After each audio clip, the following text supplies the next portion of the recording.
पहले की बात है। भरतपुर नामक गांव में चंदन नाम का एक लड़का रहता था। वो स्वभाव से बहुत आलसी था, परंतु उतना ही वो भोला भाला भी था। वो दिन भर कोई काम नहीं करता था, बस सारा दिन खाना और सोना ही उसकी आदत थी।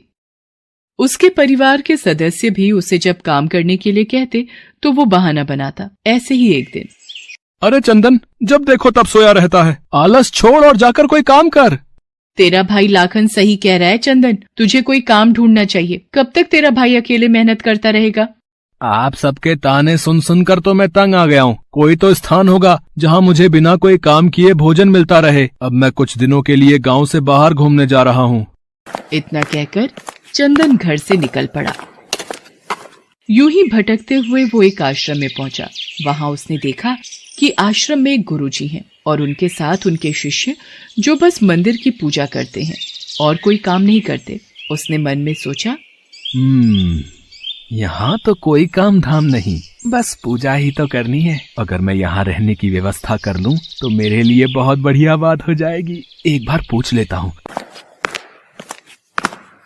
प्रणाम गुरुजी, मैं दूर गांव से आया हूँ। अगर आपको कोई परेशानी न हो तो क्या मैं यहाँ कुछ दिन आपके आश्रम में रह सकता हूँ? हाँ, क्यों नहीं, तुम इस आश्रम में अवश्य रुक सकते हो। लेकिन गुरुजी, मैं कोई काम नहीं कर सकता हूँ। पता नहीं काम करने के नाम पर मुझे आलस घेर लेता है। तो यहाँ कोई काम नहीं करना है, बस पूजा करनी होगी। ठीक है गुरुजी, वो तो मैं कर लूंगा। उस दिन से चंदन गुरुजी के आश्रम में रहने लगा। न कोई काम, न कोई धाम, और समय पर खाने को भोजन भी प्राप्त हो जाता था।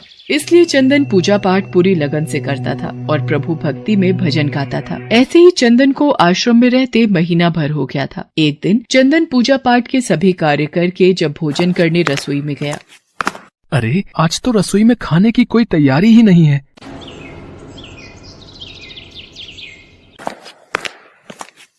गुरुजी, आज खाना नहीं बनेगा क्या? चंदन, आज एकादशी है। आज आश्रम में सबका उपवास है और आज तुम भी उपवास रखो। आज भोजन नहीं बनेगा।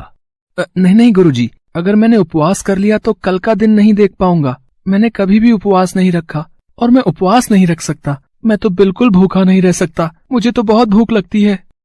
ठीक है चंदन, अगर तुम्हें उपवास नहीं रखना तो तुम मत रखो, पर खाना भी तुम्हारे लिए कोई और नहीं बनाएगा। तुम्हें अपना खाना स्वयं बनाना पड़ेगा। चंदन तो स्वभाव से निरा आलसी था। उसे तो बस बैठकर खाने की आदत थी, पर भूख भी तो शांत करनी थी। मरता क्या न करता। गया रसोई में।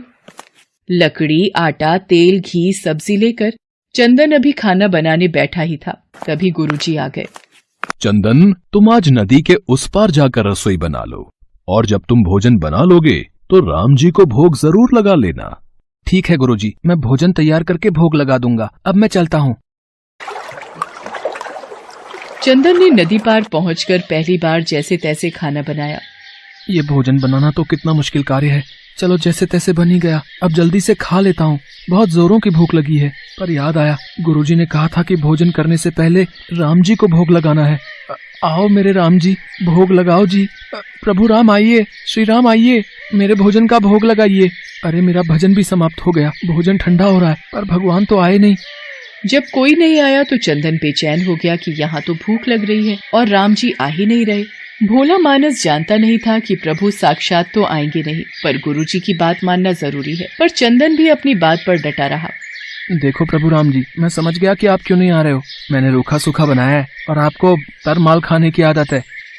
आप इसीलिए नहीं आ रहे ना? तो सुनो प्रभु, आज आश्रम में भी कुछ नहीं बनाया। सबका एकादशी का व्रत है। खाना हो तो ये भोग ही खा लो। वो कहते हैं ना, भगवान भी भक्त के वश में होते हैं। श्री राम अपने भक्त की सरलता पर बड़े मुस्कुराए और माता सीता के साथ प्रकट हो गए। गुरुजी ने तो कहा था कि राम जी आएंगे, पर यहाँ तो माता सीता भी आई हैं और मैंने तो भोजन बस 2 लोगों का बनाया है। अगर एक को भोजन खिलाऊंगा तो दूसरे को ना पूछूं तो वो भी तो अच्छी बात नहीं है ना। कोई बात नहीं, मैं आज इन दोनों को ही भोजन खिला देता हूँ। मैं आज भूखा रह लूंगा। प्रभु, आपके इस भक्त ने तो भोजन बहुत ही स्वादिष्ट बनाया है। तभी तो मैंने तुम्हें यहाँ अपने साथ आने का आग्रह किया था। प्रभु, आप दोनों को मेरे हाथ का भोजन स्वादिष्ट लगा, ये जानकर मुझे बहुत खुशी हुई है। पर मुझे लग रहा था कि आप अकेले आएंगे, पर आप तो 2 लोग आए हैं, इसलिए मैं भूखा रह गया। पर अगली एकादशी पर ऐसा न करना। पहले बता देना कि कितने जन आ रहे हो, और हाँ, थोड़ा जल्दी आ जाना। भगवान राम चंदन की भोली भाली बातों को सुनकर मुस्कुराने लगे और माँ सीता के साथ प्रसाद ग्रहण करके चले गए। अगली एकादशी तक चंदन सब भूल गया। उसे लगा कि प्रभु ऐसे ही आते रहेंगे और प्रसाद ग्रहण करते रहेंगे, इसलिए उसने किसी को भी ये बात नहीं बताई। फिर एकादशी आई तो चंदन सोच में पड़ गया। कहीं ऐसा ना हो कि आज भी 2 लोग पधारे तो फिर मैं भूखा रह जाऊं, इसलिए आज मैं पहले से ही 3 लोगों का भोजन बना लूंगा। गुरुजी, मैं नदी पार रसोई बनाने जा रहा हूँ, पर आज थोड़ा ज्यादा अनाज लगेगा, भोजन पर 2 लोग आते हैं। लगता है तू भूख के मारे बावला हो रहा है। ठीक है, ले जा और अनाज ले जा। अब की बार चंदन ने 3 लोगों का खाना बनाया। फिर राम जी को पुकारा, प्रभु राम आइए, सीता राम आइए, मेरे भोजन का भोग लगाइए। भगवान की महिमा भी निराली है। उन्हें भी अपने भक्त के साथ हंसी ठिठोली करने में बड़ा मजा आता है। इस बार श्री राम माता सीता के साथ भरत, लक्ष्मण, शत्रुघ्न और हनुमान जी को लेकर आ गए। अरे ये क्या, एक का भोजन बनाया तो 2 आए, आज 2 का भोजन बनाया तो पूरा खानदान आ गया। लगता है आज भी भूखा ही रहना पड़ेगा। चंदन ने सबको भोजन खिलाया और बैठे बैठे देखता रहा। अनजाने ही उसकी आज भी एकादशी हो गई। फिर अगली एकादशी पर चंदन ने गुरुजी से कहा, गुरुजी, ये आपके प्रभु राम जी अकेले क्यों नहीं आते? हर बार कितने सारे लोग ले आते हैं, इस बार अनाज ज्यादा देना। ये चंदन हर बार मेरे से अनाज बढ़ा कर ले जाता है, कहीं ये अनाज को बाजार में बेचता तो नहीं है। मुझे इसके पीछे जाकर देखना पड़ेगा। ठीक है चंदन, भंडार में से जितना अनाज चाहिए ले लो। चंदन जब अनाज लेकर नदी पार चला गया तो गुरुजी भी छुपकर उसे देखने चल पड़े। इस बार भोजन पहले नहीं बनाऊंगा, पता नहीं कितने लोग आ जाएं। पहले बुला लेता हूँ फिर बनाता हूँ। प्रभु राम आइए, श्री राम आइए, मेरे भोजन का भोग लगाइए। देखते ही देखते सारा राम दरबार मौजूद हो गया। राम जी मुस्कुराए। सीता माता भी गदगद हो गई चंदन के मासूम जवाब से।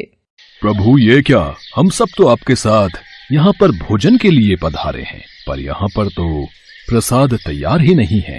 प्रभु इस बार मैंने ना खाना नहीं बनाया। क्यों चंदन, आज तुमने हमारे लिए प्रसाद क्यों नहीं बनाया? राम जी, भोजन बनाकर क्या फायदा, मैं तो भूखा ही रहूंगा, फिर क्या फायदा बनाने का? आप ही बना लो और खुद ही खा लो। क्या करें भैया, भक्त की इच्छा है, पूरी तो करनी ही पड़ेगी। चलो लग जाओ काम पर।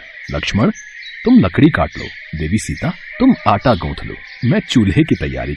राम जी के साथ सब मिलकर रसोई बनाने लगे। चंदन एक तरफ बैठकर देखता रहा। माता सीता राम जी के साथ जब रसोई बना रही थी तो कई ऋषि मुनि व यक्ष गंधर्व प्रसाद लेने आने लगे। यहाँ तो कोई दिखाई नहीं दे रहा, ये बिना भोजन बनाए अकेला भूखा क्यों बैठा है? चंदन बेटा, क्या बात है, खाना क्यों नहीं बनाया? गुरुजी, आप अच्छा किया गुरुजी, आप आ गए। देखिए कितने लोग आते हैं प्रभु के साथ। मुझे तो यहाँ पर कुछ नहीं दिख रहा सिवाय तुम्हारे और अनाज के।